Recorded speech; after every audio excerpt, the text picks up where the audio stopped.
All right. Hello. I am Laura Humm. I'm one of the Dialogue Doctor editors, and I'm so fortunate today to be with Susan Campbell today, who shared one of her fantastic pieces with me. Susan, do you want to tell us a little bit about yourself? Sure. I'm Susan Campbell. I live in Ohio, and I'm a retired educator and a jewelry maker. Not retired from that just yet, but my writing right now has been what's bringing me joy.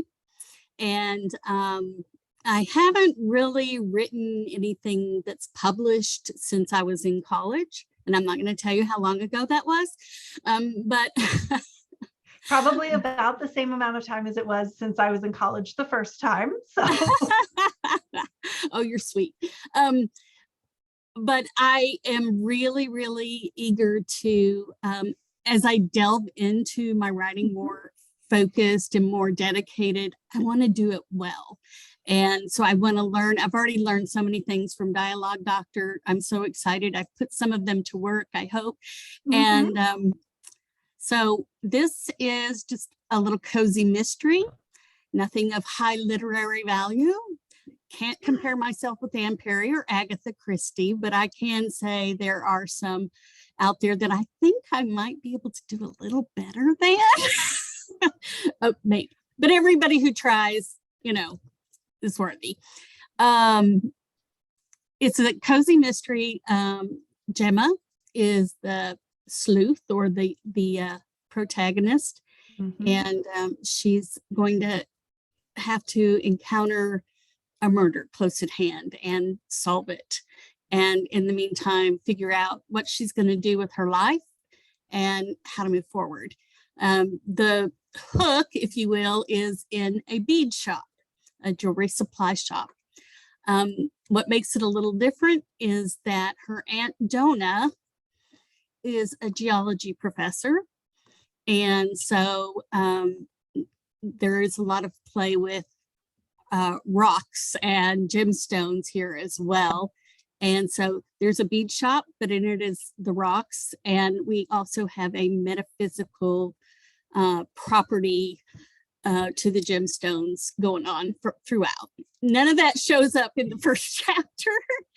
That's okay. It's good to know where we're going. Yeah, but the first chapter is mostly an effort to develop the importance of her family.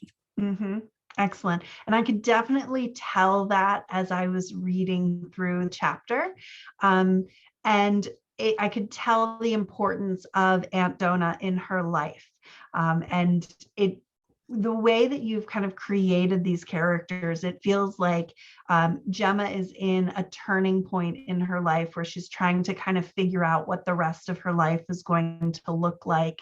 And her Aunt Donna feels like she's this larger than life. I've had this entire career as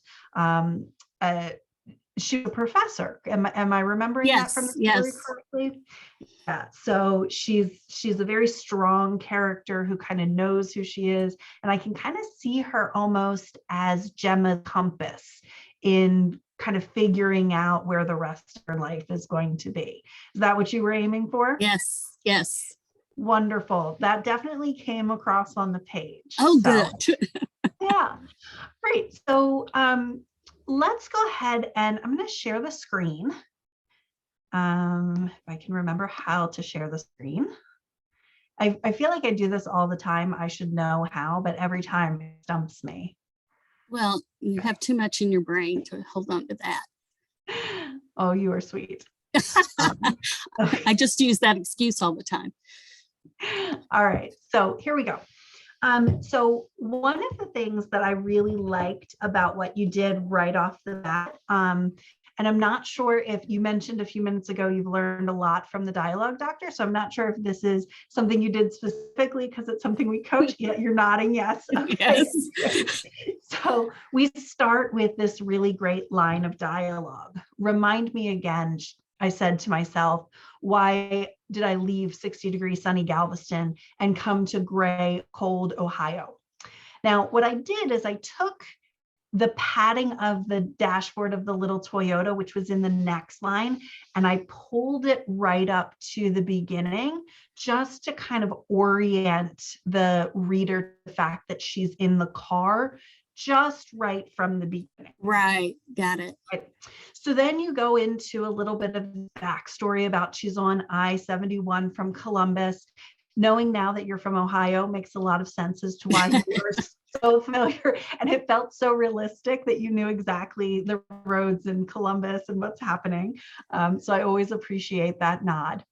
And then, you talk about the anxiety that she has as she's driving. And then you do something that's really great from a first person novel perspective, where you're doing kind of stream of consciousness thinking, where she says, I'll just say ice. It's a lot more fun when Disney's on it. I was only 20 minutes from Aunt Donna's house, and yet the weather, the weather, make that 45 minutes. And again, I reminded myself that Aunt Donna meant family, family meant home, I'm going home. So you have the really nice paragraph and a half of prose where the character is talking to us. But then in the very next paragraph, you have her calling Aunt Donna. So what I did is in the margin, I just made a note that section about ice being fun when Disney's on it and the fact that she's going home, those are some things that can be added into the dialogue because she's going to be having this conversation anyway. So I kind of pulled them off to the side and I made a couple of other edits throughout the dialogue part of the conversation that kind of took those elements and put them back in. Okay. So now I will caveat this by saying, as an editor, in these moments when I see opportunities to add dialogue and pull them apart and tease them apart, I do take some editorial liberties, meaning that I'm going to put stuff in there that you as the writer might not like the voice of, but you might like the pacing of. So when you get it back, you may decide that, okay, Laura, I really like how you broke this up and it's a lot more back and forth and a lot more conversational, but she wouldn't say this and she's not going to say that. So let me move those back around. But I just like to show you that there's an opportunity here. So what you had initially is Aunt Donna saying, hey, kiddo, how are you doing? And Gemma saying, hey, it's slow going because the roads are icy. I'm just now inside the 270 loop. It shouldn't be too long now. What I did is I kind of broke that out, seeing that she's probably been talking to Aunt Donna maybe every hour or so throughout the trip. She's going for a visit. So rather what I did is I kind of broke that up so that she's saying, hey, almost there. I'm just now inside the 270 loop, maybe 20 minutes more. That 20 minutes more was an element that you had in that paragraph above that I said hold for dialogue. Okay. So then Aunt Donna can say, how are the roads? Instead of her giving all the information right away, it becomes more conversational. Then Gemma can say, starting to get icy. And then you've got this great line about ice being more fun when Disney's on it. If you put that in a character's mouth, especially a character like Aunt Donna, who's larger than life, it just feels like it just gives us that chuckle that we love out of a cozy mystery. Okay, so I great. Changed it to make it more like it's coming from her voice. I like that. More fun when Disney's on it, Aunt Donna chuckled.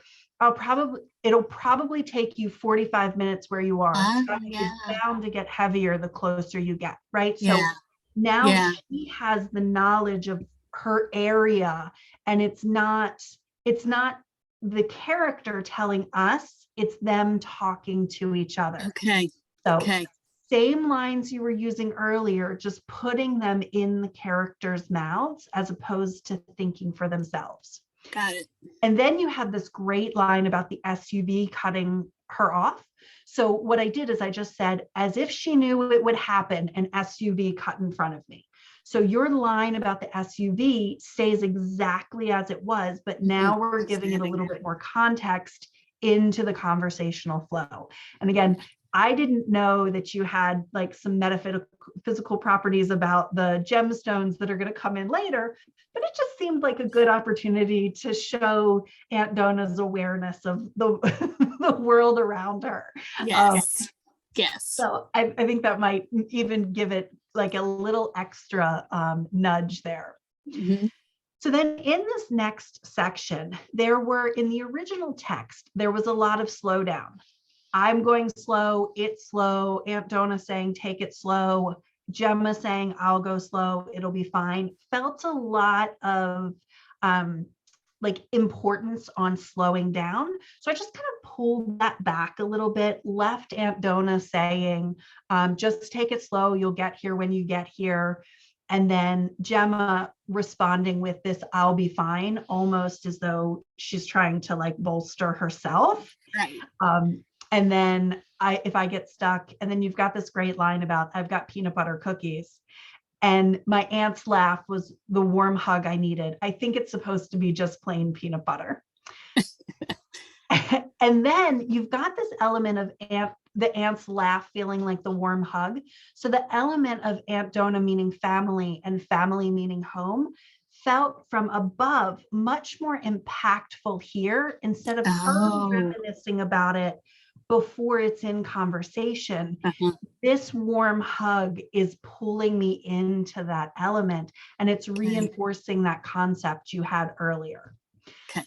So then Gemma can respond, yeah, I have that too. I responded, I'll see you soon. I was almost home. So you don't have to say that I was going home, because now it's I'm almost home. And now I, as the reader, am feeling this. I love Aunt Donna. She talks about Disney on Ice. She knows about the roads.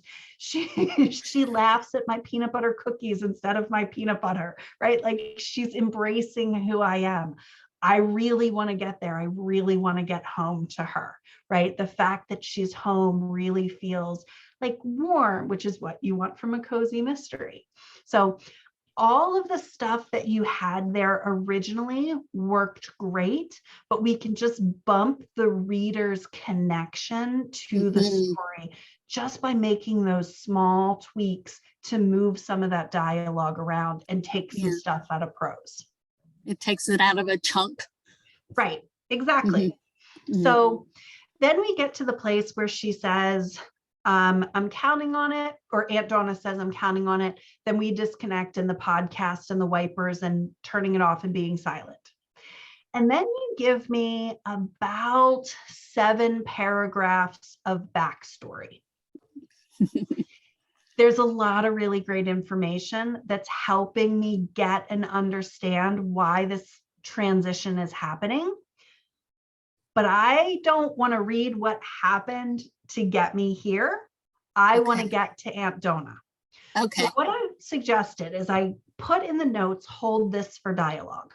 Okay. So we can absolutely bring all of this back in, especially because the way you've written Aunt Donna, she is like we talked about her being like a compass, right?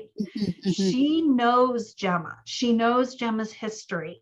And the way that you have the conversation that Gemma's having with us as the character, as the reader, is, what would I say? Hey, Aunt Donna, I feel like a plastic bag caught in the undercarriage of a car speeding down the highway. Or, Aunt Donna, my New Year's resolution is to give up Texas, right? Like, you've got this like desire for Gemma to spill her guts to Aunt Donna, but there's a distance there.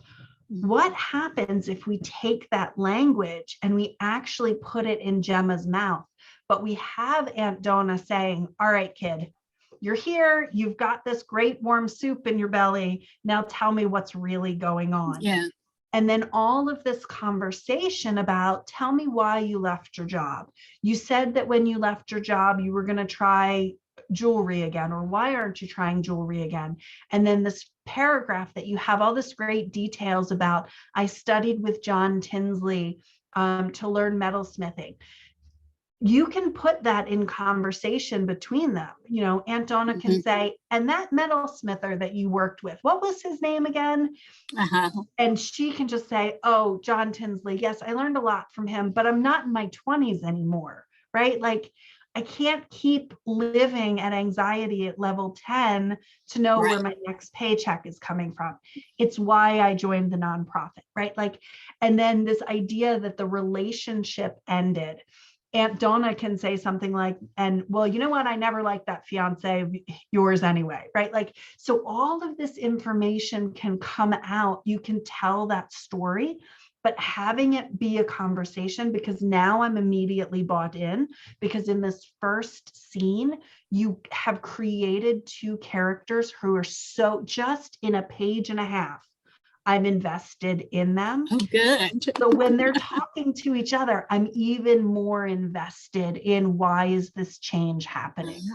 Okay. So, but I'll show you where I would suggest putting that in. Okay, so, great. Okay, so I really liked this place where the silence was oddly therapeutic. I really think that's a great place to kind of end the beat of that scene, because it's like, okay, I had this moment of I'm almost home. I'm anxious to get there. I'm not going to listen to my podcast anymore. I'm just going to listen to the windshield wipers. It's going to be really therapeutic. Then you start the next part with I took the North Broadway exit, which is fantastic, right? Anybody who lives in Ohio knows exactly where that is.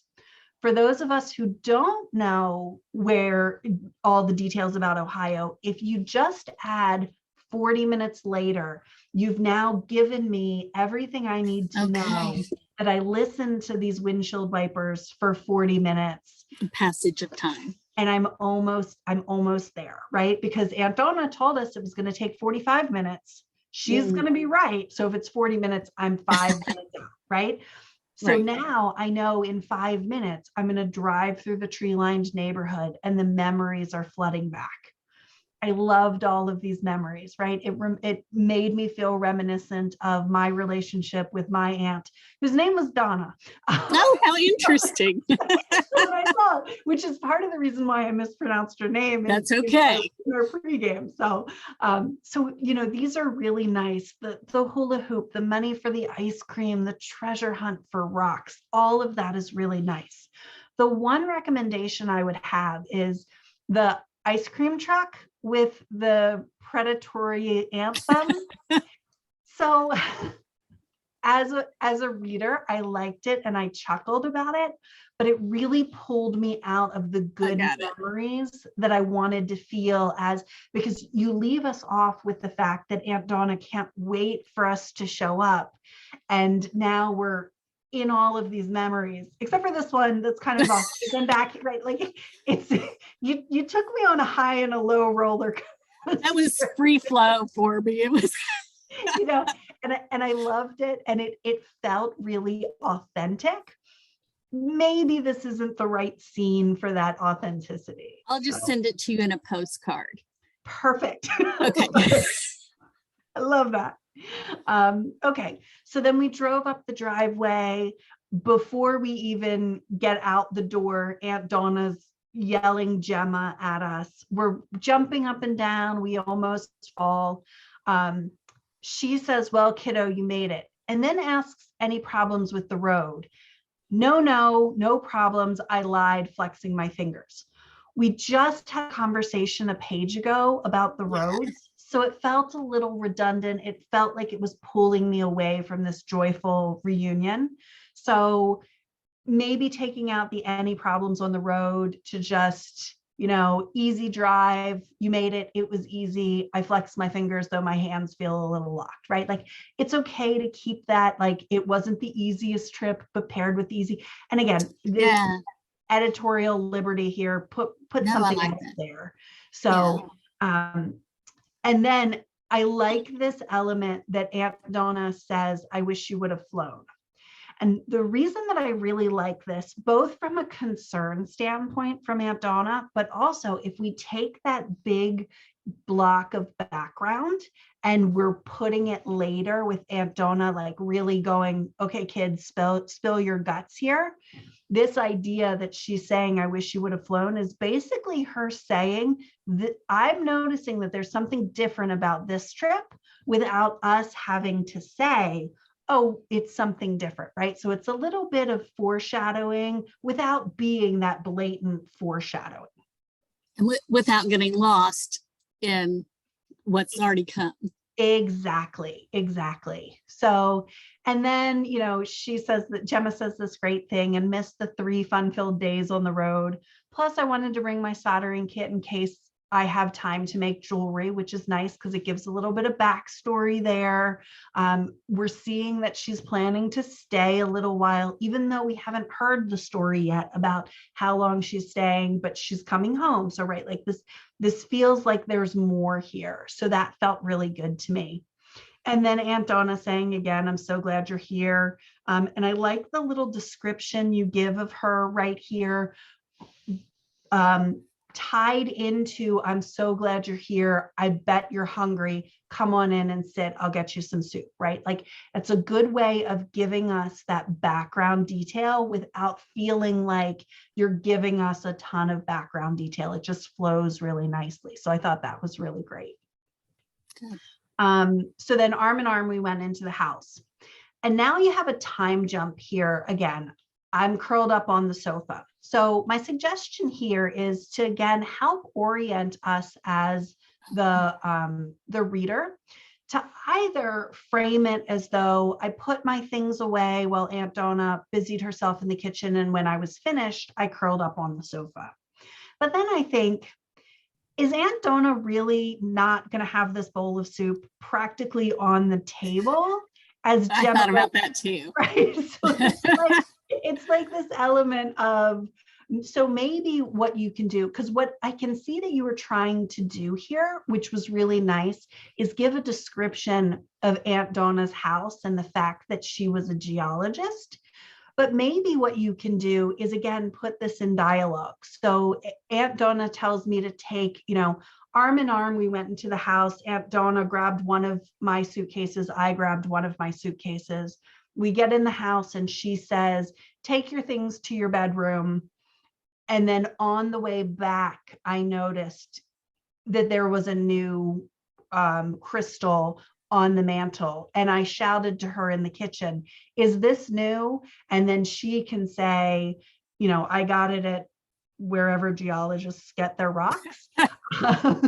and then I can, then I, as Gemma, can look fondly at the bookends from her first, and I remember her telling me the story of her first excavation. And that's a foreshadowing element there. Perfect. Yeah. So one of the things that you're going to want to do is, if there's something foreshadowing, something that we really need to pay attention to, if you can put that in dialogue instead of in prose, your readers. So as an editor, if you've listened to the podcast at all, you've heard me say I'm a lazy reader. Now, as an editor, that you just read the dialogue. Right? Now, as an editor, I have to be careful about not asking authors to change things just for me. But at the same time, I know that I'm not the only dialogue only reader out there. So my recommendation is always, if you can put something in dialogue that, especially if it's a foreshadowing, especially if this is an important element to the story later, elevating it to the place of dialogue and backing it up with prose means that more likely than not, your reader is going to catch it versus something that's really important that's put in prose. I can't tell you how many cozy mysteries I've read where I get to the end and I'm like, I feel like I should have known something here. And I go back to the first chapter and I read it and I'm like, oh yeah, if I had just read that paragraph, the whole thing would have made more sense to me. If it had been in dialogue, you would have remembered. Right. And while I think Agatha Christie was brilliant, I had a lot of trouble with Agatha Christie as a teenager because so much of her writing is in prose. And I found that I'd get to the end of the book and I'm like, this doesn't make any sense. What did I miss? And I'd have to go back to the beginning and I'd be like, oh, that's what I meant. Okay, now I got it. So, well, see, and dialogue, of course, is mainly why I'm here. So, well, there you go. Well, and then you're in the right place because if you're going to work with the dialogue doctor, more than likely we're going to tell you put something in dialogue. I mean, in the title, right? Yeah. So, and sometimes you can't, right? Like sometimes you just need a good prose paragraph, and I can get behind that. But something like this, where she's reminiscing about being in the home that felt so much like a home for her through her growing up years, that it feels realistic to me that she would shout to her aunt in the other room to talk about any changes, versus just looking at it for herself. Right now, if her aunt wasn't home, then this walk through the living room by herself would make complete sense. But it feels like she wants so much to be a part of her aunt's life, and her aunt has opened things up. You just told us a couple of paragraphs ago that she took her on her first treasure hunt for rocks on the bank. So the fact that there are rocks and geologist stones and those sorts of things feels like a bond. So giving them that bond through words becomes really a realistic moment of dialogue. Whereas something like this back here, when she was driving and she was talking about her memories, I wouldn't at all suggest taking that out of prose, because this is just her memory, right? Yeah. Like with the beat of the windshield wipers. Yeah, exactly. It wouldn't make sense for her to hold that and be like, I just drove down the neighborhood and I remembered where you showed me the hula hoop. And like that doesn't make sense as dialogue. It makes sense as prose. But here, where it's like, oh, I love this new amethyst that you have, or the rose quartz, or it looks so good with the rose quartz that you have, or whatever it is. I have to say, I'm very impressed with your geological knowledge of all of these rocks.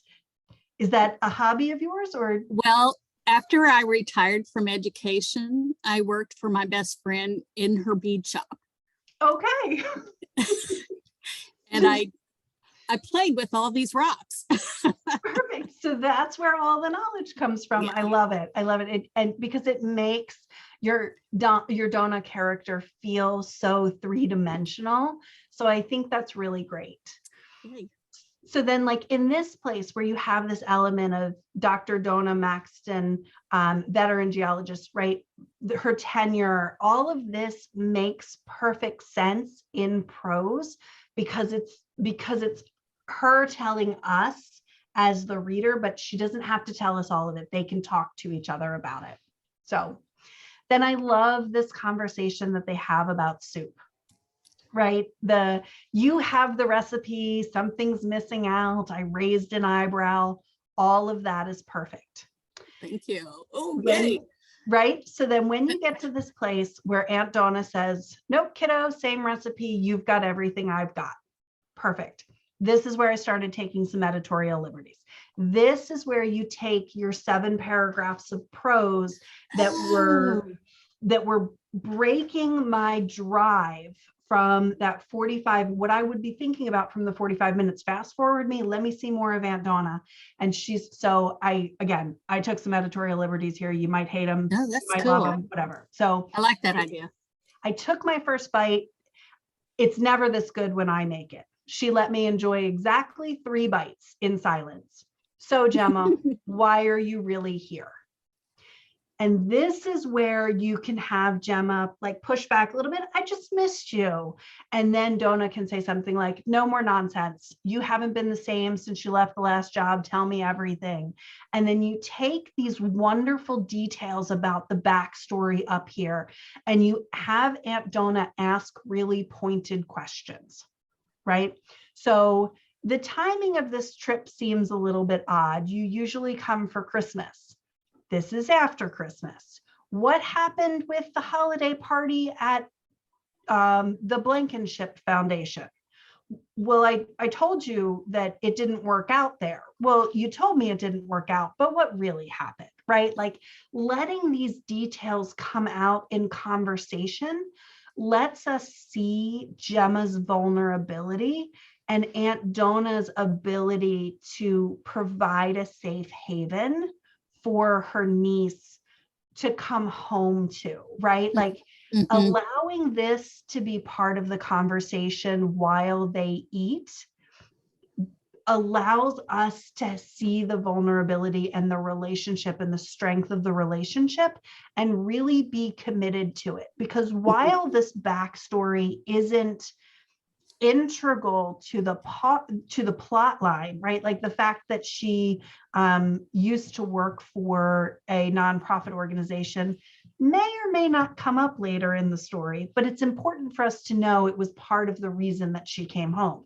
The fact that she's heartbroken is probably an important part to like her finding herself and her need to be surrounded by family, right? Like, so those important elements, if you allow us to hear them in the dialogue, it lets us stay right in the moment of what's happening.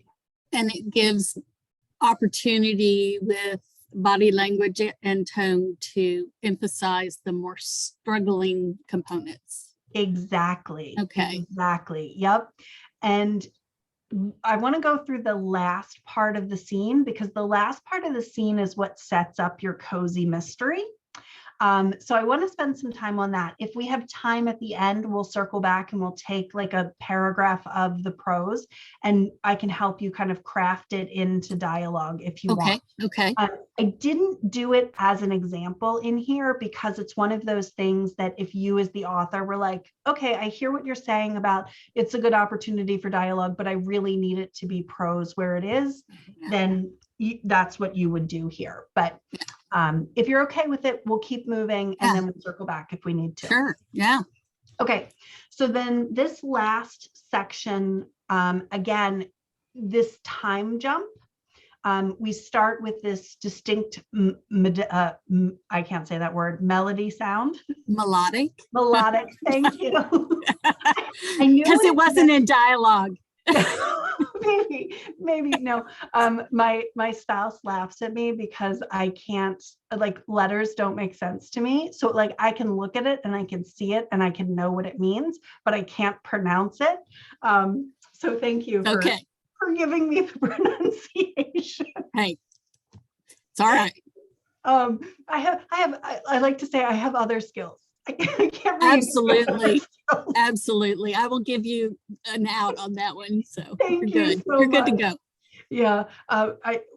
My spouse and I play a game where it's like an escape room in a box, and they send you like 5 or 6 like puzzles that you have to solve in order to solve the mystery.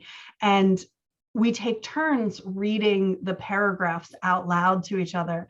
And I'll be reading and I'll say a word. He's like, that's not the word that's there. I'm like, but yes, okay, you're right. I'm sorry. So bad. Anyway, but we'll just keep going. So, so the sound is waking her up from her exhaustion. But the last thing she was doing is she was having soup. So now that you've got this longer opportunity for a longer conversation with Aunt Donna, what you'd want to do, or one of the options that you can do, is to wrap up that story with sweetheart, you're exhausted, just go to bed. So then if the last thing is go to bed, then the fact that she's being stirred from her sleep makes sense. So I will put with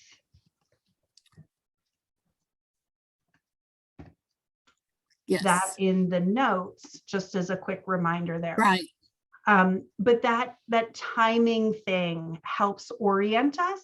Now, as a writer, especially as a cozy mystery writer, you want to leave some things to the reader to be like, okay, you have to figure that out. Timing and placement, I find as a reader, are not things that I want to figure out, right? Unless specifically I've been kidnapped and I'm waking up in a dark room.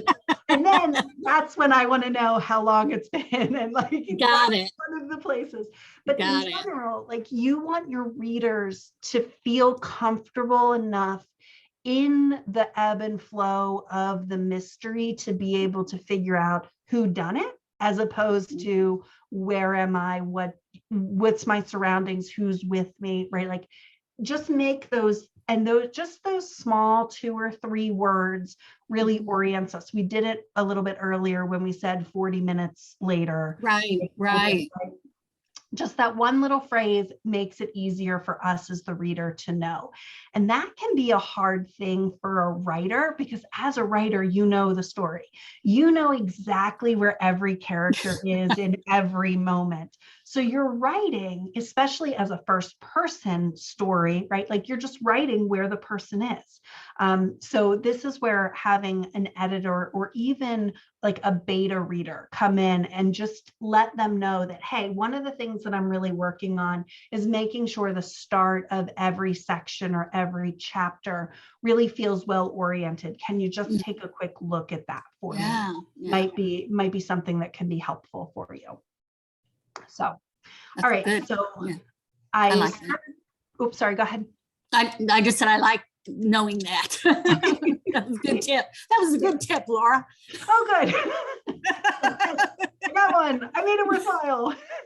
Okay, so we're stirred from the thick exhaustion. The eyelids refused to budge, but then there it was again. The notes. These words are very large for me. I know what they mean.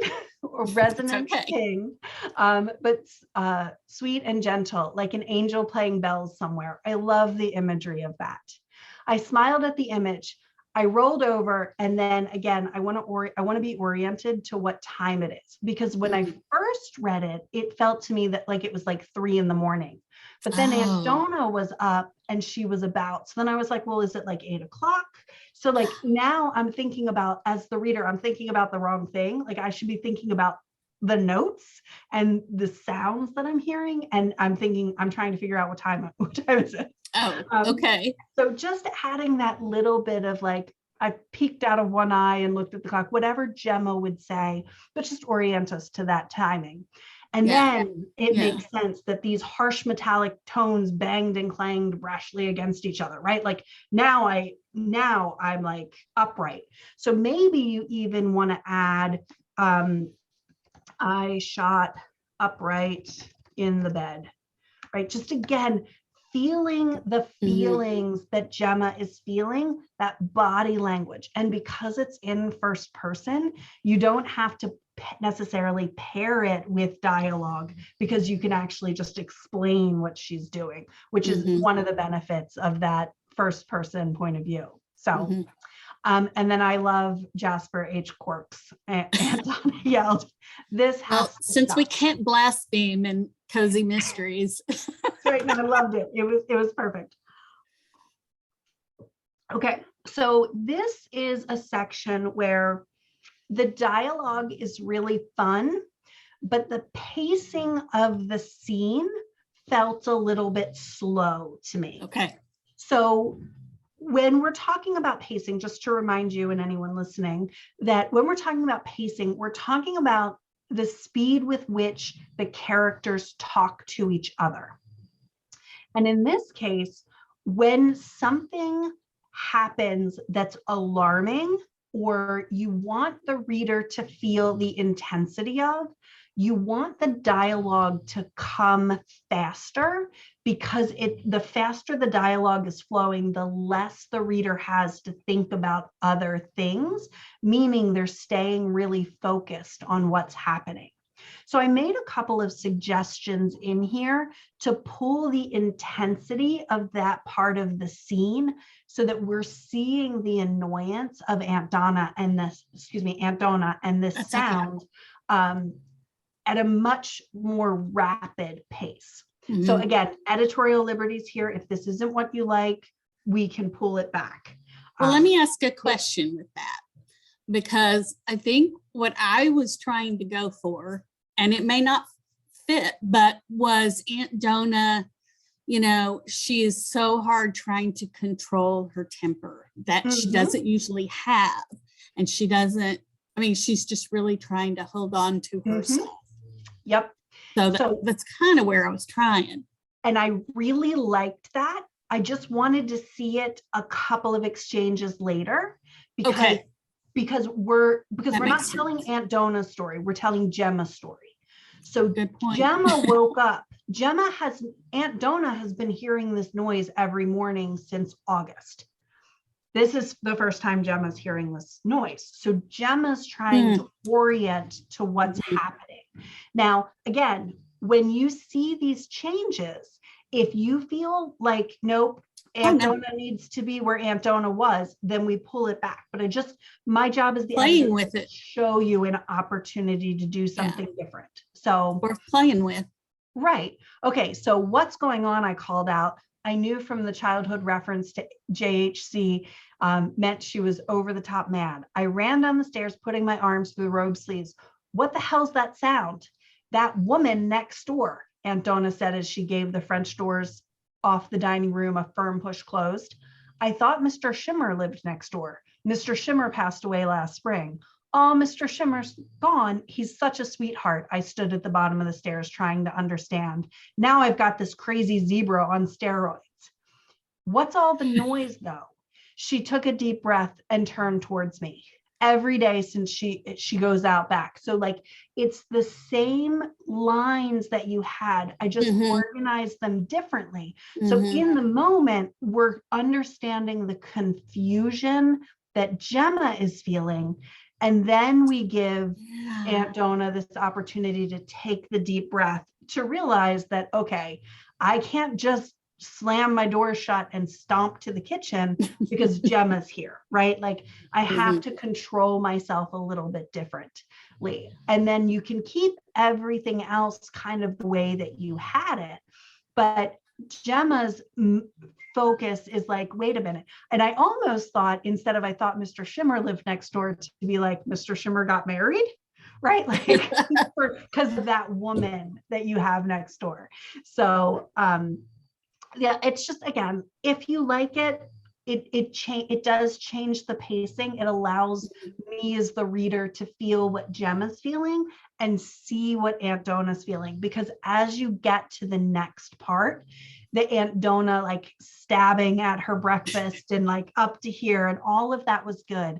I did make some suggestions about changing the order of where those actions happen. Especially because this line about Cynthia Bicker, but you can call me Sin, don't you know? I nearly spewed my coffee from my nose. Those two things have to be back to back, because when she does this, don't you know, and then she stabs the cantaloupe with the fork, I'm thinking about the cantaloupe. I'm visualizing the cantaloupe. I'm not visualizing, don't you know, in my head anymore. So those two things need to back to back with each other. Does she really talk like that? My aunt's imitation was out of character for her. Then Aunt Donna has to say something. Maybe it's another imitation. Maybe she says something else, but that question of does she really talk like that really needs an answer. Okay. Yep. And then this innocent question of why does she bang the wind chimes? And then that starts Aunt Donna all over again with the imitations and the cacophony and the fact that she doesn't even know what a cacophony is, right? This woman in the scene right before is the epitome of intelligence and calm and comfort and understanding is now like having a fit because of wind chimes and cacophonies, right? Like it's a really fun juxtaposition of those two sides of a single character. So I thought that was really fun. So then we get to, this idea that, and this line, I loved this line, the neighborhood is going to hell in a handbasket if they don't know what a cacophony is. Just, you had me there. It was great. And then, that kind of calms Aunt Donna. I think that's really great. And then, we hear about the fact that she has kids and that we're all neighbors and the fact that I've got it up to here. So then we go back to Gemma and Gemma's understanding of what's happening. And it goes really fast from Gemma kind of giving a summary of the fact that we've got some steroid-fueled zebras, but I've never heard you be upset about the nonsense in the neighborhood. Right to are they dangerous, right? Like that feels like a big leap to me as the reader to be like, she's calling them steroid-fueled zebras. To me, that doesn't sound dangerous at all, right? Like that just sounds like super annoying, hard to control, maybe a little bit loud, but dangerous doesn't play a part there. So my recommendation is to either add something that Aunt Donna is saying to be like, wait, are you saying we should be afraid of them? Maybe Aunt Donna says something like, I don't want you anywhere near them. Well, okay, but like, why not? They're whatever. So just something so that this dangerous and fear makes sense to us as the reader. Just makes it a little bit more of an understanding of why we should be concerned about them. Because go ahead. How could I smooth that into, this is part of Gemma's personality. Her reaction is thinking the worst all of a sudden. So there's something that might fit that way. Okay. So what you're saying is that Gemma is kind of she's got this anxiety thing going on. Okay. So if that's the case, if it's that's a great question. Let me ask you this. How does that anxiety manifest? I could see it in the car with her fingers really tight on the steering wheel. But it seemed to kind of go away completely when she was with her aunt. So how does it play out in the rest of her life?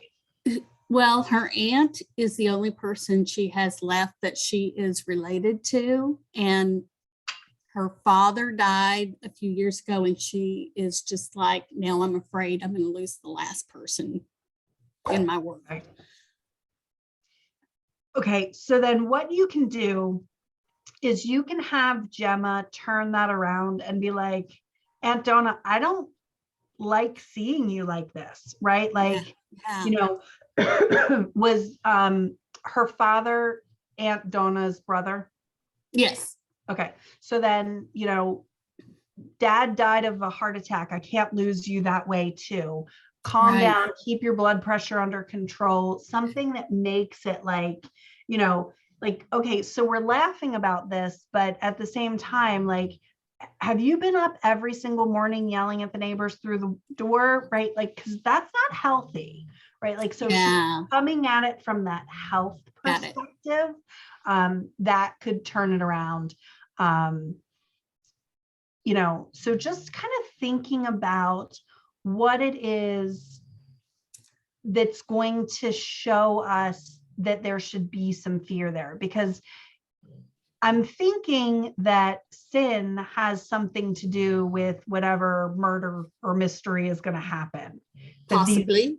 Neighbors are okay. At least she will be a suspect. At least I should be paying attention to them as a suspect. Yes. Okay. Yes. So if that's the case, you want to lay the stage for that, but you want to do it in a way that Aunt Donna is the reason we're thinking that, not Gemma. Because if Gemma's the one who has to Okay. solve the mystery, her making that leap all of a sudden makes me think, okay, when the mystery happens, she already identified, there's already some fear that it's sin. So we need to, make sure that we're paying attention to her, or at least consider her as a suspect. Whereas if Aunt Donna is putting it out there, Aunt Donna is just mad at the fact that her neighbor died and now she's got this crazy family who uses all of her stuff and bangs wind chimes in the middle of the morning or whatever time of day it is, right? Like it just kind of changes that a little bit. Okay, that makes sense. Mm-hmm. And then this last part here, I'm fine, kiddo, works really great, especially if you're bringing it to a health perspective, right? Like, I'm fine. It's kind of the standard answer for anyone who may or may not have health issues, right? Like, but I don't want anybody to worry about that. There's just a lot going on. Felt a little bit foreboding, especially as to how open Aunt Donna has been about everything else, which might have been what you were trying to do. But then I couldn't figure out a few things. I need to clear up a few decisions. Is that all coming from Aunt Donna? Yes. Okay. So if that's the case, then I would definitely put it all on the same line. So the ellipsis allows for the pause? Mm-hmm. Yep. Okay. So you could even have it be, I'm fine, kiddo. She looked away and patted my hands. There's a lot going on. She stood and she carried the plates to the sink. A few things I need to clear up. She turned on the faucet. A few decisions was the last thing we heard, right? Like, using the body language and the actions of the scene to show us that same thing, as opposed, because as a reader, when that line breaks, even though it doesn't have the quotation at the beginning, right, like I'm confused as to who's saying it, because I'm expecting I was too. everybody to be all in the same. So so that can work. Well, and I almost think now with it breaking up like that, it's almost too many things she said. Sure. And it doesn't, you don't have to do it this way, right? Like, if you like all of those things, so you want to think about, what is the element that you want us as the reader to be thinking about? Should we be thinking about the decisions? Should we be thinking about the fact there's a lot going on? Should we be thinking about the things that need to be cleared up? Should we be thinking about this potential fear that we have of the neighbors? Do we want her to tell us something else about the neighbors? Should we be expecting that these chimes are going to ring 3 times a day? Should we be thinking about her little children who are little brats who are in the yard all the time? Like, what is it that you want us as the reader thinking about as we turn the page? Because that's what you want her last words muttered to be about. Does that make sense? Yeah. Okay. That's awesome. Well, I am just really grateful that you gave me the opportunity to read your pages. This was a lot of fun. It's been a while since I've read a cozy mystery. So it was fun to kind of get started into one. Yeah. And your characters are fun. Lovely. Any questions you have for me before we wrap up? You've given so much to think about and rework. So, and now I'm ready to keep the mystery going. Excellent. Okay, I'm going to go ahead and stop the recording. Okay. Thank you. Yeah. Thank you very much. Hang on just once. There we go.